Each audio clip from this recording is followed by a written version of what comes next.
Baik, selamat pagi kepada teman-teman dan kepada Bapak dosen. Dan terima kasih atas waktu yang telah diberikan kepada saya. Di kesempatan yang baik ini, saya akan mempresentasikan yaitu topik mengenai penggunaan bahasa Indonesia di ruang publik. Sebelum memulai, izinkan terlebih dahulu saya untuk memperkenalkan diri.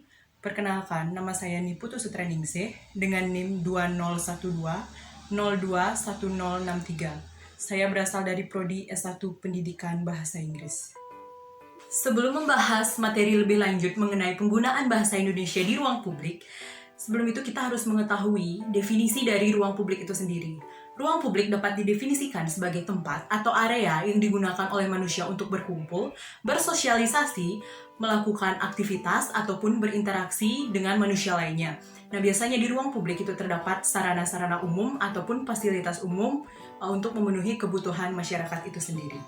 Selanjutnya, bagaimana dengan penggunaan bahasa Indonesia di ruang publik itu sendiri? Penggunaan bahasa Indonesia di ruang publik dapat dikatakan rendah. Hal tersebut dibuktikan oleh dua hal. Hal pertama yang menjadi permasalahan penggunaan bahasa Indonesia di ruang publik, yaitu banyak ditemukannya kosakata berbahasa asing tanpa adanya terjemahan ke dalam bahasa Indonesia. Nah, hal tersebut tentu saja membuat masyarakat Indonesia merasa kesulitan ataupun merasa kebingungan, khususnya masyarakat yang tidak mengetahui bahasa asing tersebut. Tetapi sebagian besar juga terdapat bahasa asing dengan terjemahan bahasa Indonesia.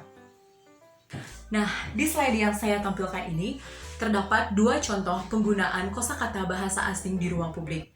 Pada gambar yang pertama, terdapat penulisan kosakata bahasa asing tanpa terjemahan bahasa Indonesia ataupun tanpa lambang dari maksud kata-kata tersebut.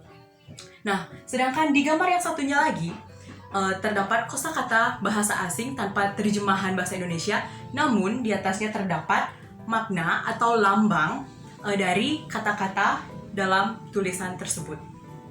Hal kedua yang menjadi permasalahan penggunaan bahasa Indonesia di ruang publik, yaitu adanya ejaan atau kosakata yang kurang tepat atau tidak sesuai dalam sebuah kalimat. Seperti di contoh PowerPoint yang saya tampilkan ini, pada gambar 1, itu terdapat kosakata yang tidak cocok dalam sebuah kalimat tersebut.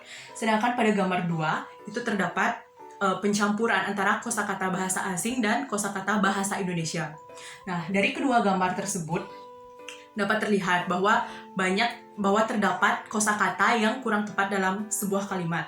Hal tersebut akan membuat kalimat menjadi tidak efektif serta dapat menimbulkan banyak penafsiran dari masyarakat. Nah, dalam mengatasi permasalahan penggunaan bahasa Indonesia di ruang publik, khususnya banyaknya penggunaan kosakata bahasa asing pada fasilitas-fasilitas umum yang ada di Indonesia, pemerintah telah mengeluarkan peraturan terkait dengan penggunaan bahasa Indonesia. Nah, berikut adalah video tentang undang-undang terkait penggunaan bahasa Indonesia di ruang publik.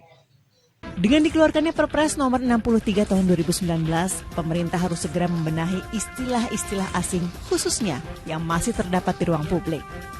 Ya, beberapa aturan terkait kewajiban penggunaan bahasa Indonesia, di antaranya dokumen resmi negara, penamaan geografi yang meliputi bangunan, jalan, merek dagang, hingga informasi tentang produk, barang, dan fasilitas umum. Termasuk juga penyampaian pidato resmi Presiden, Wakil Presiden serta pejabat negara pada forum nasional dan internasional. Sesuai Perpres, penggunaan bahasa Indonesia harus memenuhi kriteria sesuai kaidah tata bahasa, ejaan, dan pembentukan istilah. Bahasa Indonesia merupakan identitas sekaligus jati diri bangsa Indonesia. Dengan menggunakan bahasa Indonesia, diharapkan bisa lebih memperkuat lagi rasa kesatuan warga. Bahasa merupakan identitas dari suatu bangsa. Oleh sebab itu, jangan pernah melupakan suatu bahasa. Kita boleh mempelajari bahasa asing ataupun mempelajari bahasa lain, asalkan kita tetap melestarikan bahasa Indonesia atau bahasa negara kita sendiri. Ingatlah slogan bahwa utamakan bahasa Indonesia, lestarikan bahasa daerah, dan kuasai bahasa asing. Gunakan bahasa daerah saat kamu berada di daerahmu, gunakan bahasa Indonesia saat kamu berada di negaramu, dan gunakan bahasa asing ketika kamu berada di luar negaramu.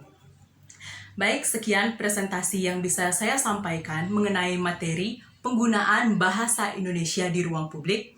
Saya mohon maaf bila ada tutur kata yang kurang berkenan.